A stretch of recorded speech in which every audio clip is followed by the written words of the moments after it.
Verse 15. Whoever strikes his father or his mother shall be put to death. Okay, honor your father and your mother. Your days may be long there in the land that God has given you. I explained in the teaching part on that verses that it's just the meaning of you honor them.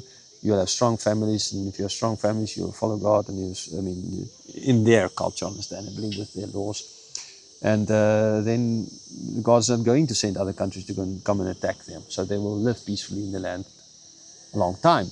Okay, but if now in this case this guy comes out and he strikes his parents, now does it mean by accident? And then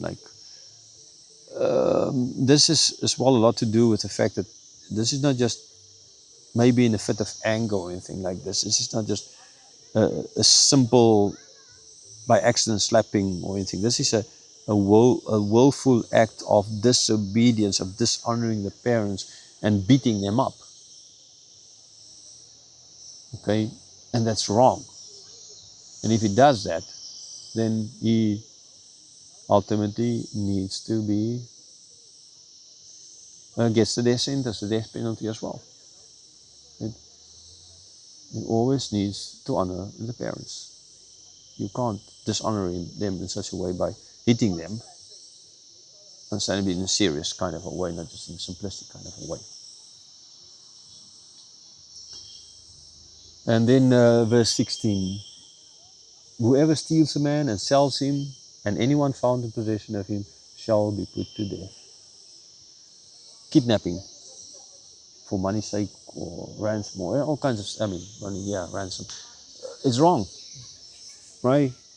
Joseph's brothers did it to him. It was wrong. There's no justification in what they did. It was simply wrong. Okay, so here is now codified in the law.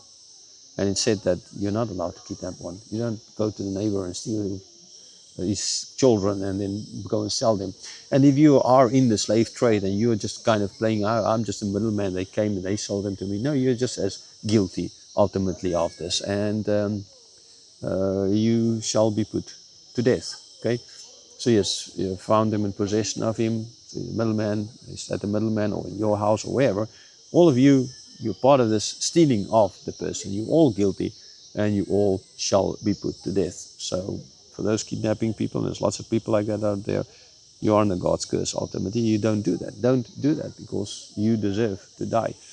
So instead of giving money to the terrorists, you're actually supposed to catch them and put them to death so that they will not do this where they steal people away. That thou shalt not steal. In a sense, this is murder as well. When stealing from others, because and this comes as well from the previous the Decalogue. Thou shalt not steal. Now in this case, steal another human being, because all humans and ultimately belongs to God. That is as well another reason for it. Verse 17. Whoever curses his father or his mother shall be put to death. So if you curse your parents, and again, this is not okay. So firstly, I just want to say here's another chasm. It starts with the father and the mother of eating them. Then we get the stealing, the abducting of people, kidnapping of people, and then again we get back to the father and mother. Swearing at them. This is not to say, in a fit of rage, you're there and you're tired and you say things that you will regret later on, and you swear at them, and now you need to, for that one word, be put to death. No, this is more deeper than that, right? This is a question of that you literally disown them. You're supposed to take care of them, but you disown them. You say, I don't care about my parents anymore. They don't belong to me anymore. I'm not their son anymore. I don't need to take care of them anymore. So, anathema on them, I'm gone. That kind of swearing, where in front of everyone you disown them in such a way, then that's not that's not a good thing to. That's deserving of death. So it's not just a question of you say tell your parents off once time out of anger. This is a question of a willful act of disowning them, not respecting them, and basically not taking care of them in the old age as you're supposed to do. Again, if you don't do that, ultimately the society will collapse. So people need to be then put to death. People believe in evolution, atheists in evolution and stuff like that, and that's great. The strongest beat out the weakest. Great, wow, yeah, that's just how it's supposed to be. Okay, so when a bad person disowns his parents, he makes the social structure worse. Then he was like, oh no, he doesn't deserve of death because he did a good thing. Can't you be just, I don't know, consistent in your thought system, atheist? Anyhow, so yes, they deserve, so that they don't break down, they don't make the culture weaker, right? Anyhow, so yeah, that is the reason ultimately why, because that is what they're going to do if they are going to disown the parents, and in between there's the kidnapping part. So because if he does not respect his parents, he disowns them,